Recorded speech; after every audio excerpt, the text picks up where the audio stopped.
Welcome, bienvenue. Vous avez l'habitude de voir des documentaires, des storytellers sur une star, des personnalités ou autres, bref, des gens connus. C'est bien, mais moi j'avais envie de faire quelque chose d'un peu différent et partir sur un format original, une espèce de mini-docu un peu conceptuel. C'est un nouveau format de vidéo pour moi, c'est aussi une première, et peut-être la première d'une longue série, si celle-ci vous plaît. Je vous explique rapidement le concept et le format, je vous laisserai me dire en commentaire si vous aimeriez que je continue cette série. Ces vidéos seront axées sur des personnalités, mais pour qui la vie a été difficile et que rien ne destinait à réussir, et qui finalement ont connu le succès et la notoriété, ce qui a définitivement et à jamais changé leur vie. Ce qui va être le plus intéressant, c'est quelles ont été les difficultés rencontrées par la personne. Vous avez le concept et le contexte, et le premier cas que je vais évoquer sera Jim Carrey. Vous le savez déjà pour ceux qui ont lu le titre ou vu la miniature, pour les autres, comment vous êtes arrivé ici. Merci à ceux qui s'abonnent et lâchent un like, bienvenue sur la chaîne si vous la découvrez.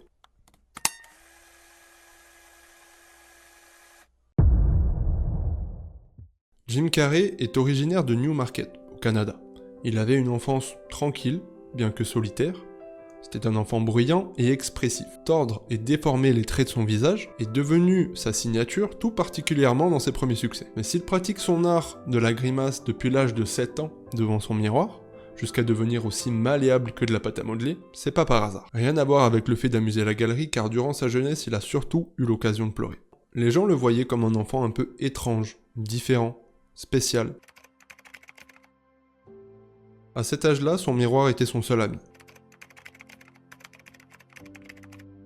Sa fabuleuse personnalité et son incroyable sens de l'humour masquent le fait que Jim Carrey n'a pas eu une enfance des plus agréables. Parfois, les personnes qui ont dû grandir dans les moments les plus difficiles veulent faire sourire les autres. Surtout lorsque son père a perdu son emploi et s'est fait virer, alors que sa mère a été diagnostiquée d'un cancer généralisé et que ses jours étaient comptés. Il révèle également que cette dernière avait une santé physique et mentale assez fragile.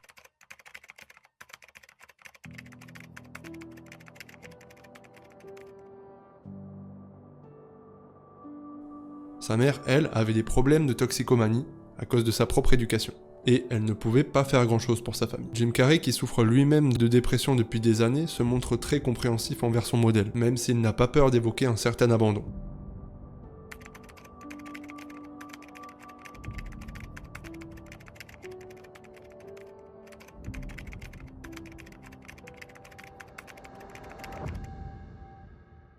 Jim Carrey a grandi aux prises avec la crainte que ses parents, qui étaient de gros fumeurs, n'allaient pas survivre.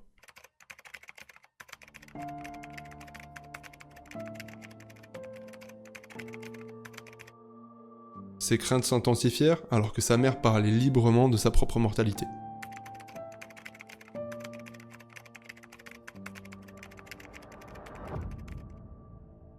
Cet enfant qui vivait avec la peur de perdre ses parents faisait tout pour essayer de les faire rire, n'ayant que cette solution pour que les tensions soient plus faciles à vivre. Carrey a fini par maîtriser les plaisanteries franches de sa mère, réalisant que c'était sa façon d'attirer l'attention et d'obtenir l'amour. Avant que leur vie bascule, Jim Carrey était un excellent élève, mais les longues heures de travail ont affecté ses notes et son estime de soi.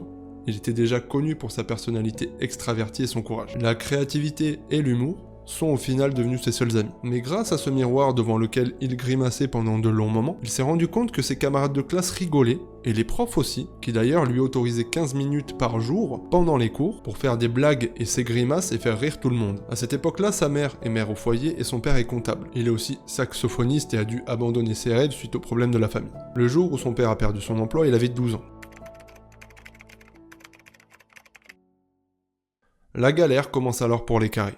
Toute la famille perd la maison et se retrouve à la rue. Deux nouvelles qui ont frappé Jim à cette époque, encore adolescent, un peu décalé par rapport au monde qui l'entourait. Il a avoué que pour échapper à cet univers effrayant, il allait se cacher de longs moments dans le placard de sa chambre. On a vécu dans un van pendant un temps, et on travaillait tous en tant que vigile ou concierge. Il raconte dans un de ses sketchs que, comme ayant grandi au Canada, il pensait simplement aller camper. Outre le travail de concierge, l'acteur et son frère aîné ont été agents de sécurité dans une usine de pneus, où leur père a également trouvé un emploi. On pouvait travailler 8 heures par jour à l'usine après l'école. Cependant, le salaire était loin d'être suffisant pour sortir la famille de cette situation. Ils ont dû déplacer la camionnette dans des parcs de caravanes et des terrains de camping. À un moment donné, un membre de la famille les a laissés utiliser son jardin pour monter une tente. Il raconte qu'à une époque, il se baladait toujours avec une batte de baseball dans la rue quand il sortait. Sa colère et sa tristesse lui faisaient en vouloir à tout l'univers.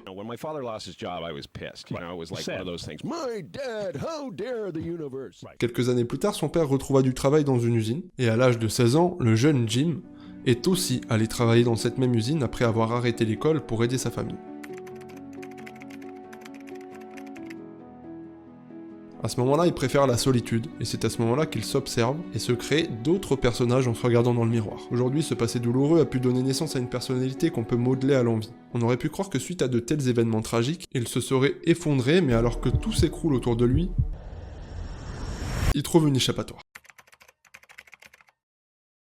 Le Canadien n'est pas le seul Nord-Américain à avoir dû vivre dans sa voiture. C'est une triste réalité pour beaucoup de gens, mais il est difficile d'imaginer comment quelqu'un peut s'en sortir et devenir l'une des personnes les plus célèbres au monde. Avec le temps, la pauvreté le poursuit, autant que sa folie comique qu'il développe avec le stand-up et des sketchs, jusqu'à ce qu'il réussisse dans les films The Mask et Ace Ventura en 1994 qui sortirent la même année. Oui, je sais, il y a eu d'autres films, mais je cite cela, c'est tout. Mais encore là, le succès ne suffit pas. La pression de la célébrité cumulée à une enfance triste a fait des dégâts. Profiter de sa réussite devint tout aussi difficile, suite à la perte de sa mère en 1991, et de son père en 1994. Il rentre alors dans une dépression de laquelle il ne pensait jamais sortir en consommant des antidépresseurs au-delà de la normale. S'ensuivit parmi les plus gros succès de sa carrière, qui ont fait connaître son nom et son visage à toute la planète. Il enchaîna les comédies, comme Menteur, parmi les autres secrétaires de la maison. ou Bruce Tout-Puissant,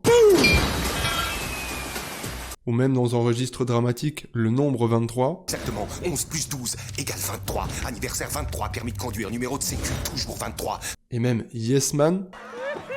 C'était hyper impressionnant. Et bien d'autres, la liste est longue, ce qui dénote une force de travail d'ailleurs assez impressionnante. Mais malgré ses succès, il est encore en dépression, et il aurait l'impression d'incarner un personnage. Celui de Jim Carrey, c'est peut-être ce qui lui vaut de jouer à la perfection son rôle dans le classique Truman Show. L'acteur est devenu grand-père en 2010 à l'âge de 47 ans. Sa fille, Jane, avait 22 ans lorsqu'elle a accueilli son petit-fils Jackson Riley Santana avec son mari Alex Santana. D'ailleurs, durant sa vie, Jim a vécu un certain nombre d'histoires, des fiançailles au mariage, dont une avec Catriona White, une maquilleuse de cinéma avec qui il commença une relation en 2012. Elle était addicte aux antidépresseurs et aux calmants tout comme lui, et à l'âge de 30 ans, elle mit fin à ses jours, par overdose, en 2015, ce qui le bouleversa un peu plus. Aujourd'hui, Jim Carrey est devenu un joyeux grand-père pour son petit-fils, et il affirme aller très bien avec une vie mouvementée et qui ferait sûrement perdre pied à n'importe qui. Mais malgré tout, il a indiqué le besoin de se réfugier dans un bunker sécurisé et surveillé par des caméras, ce à quoi nous pouvons en conclure qu'il a besoin de solitude. Cette même solitude qu'il a connue petit, ou qu'il affronte dans la tourmente de son passé, qui le suivra pour le restant de ses jours. Alors personnellement, cet acteur est probablement un des humoristes qui a le plus marqué ma jeunesse, parmi ceux qui m'ont fait le plus rire, et ne connaissant pas tous les détails de son histoire avant d'écrire cette vidéo, ça m'a touché de voir que cet homme s'est battu toute sa vie contre la tristesse, et lutte encore aujourd'hui pour vivre en paix malgré le succès et le temps passé. Et bien sûr, on ne lui souhaitera que d'être heureux autant que possible. C'est la première fois que je fais cet exercice et ce format, j'espère que ça vous aura plu. Si c'est le cas, faites-le moi savoir en commentaire, on se retrouvera pour le prochain épisode de ce format. Portez-vous bien, à bientôt dans une nouvelle vidéo. Bye!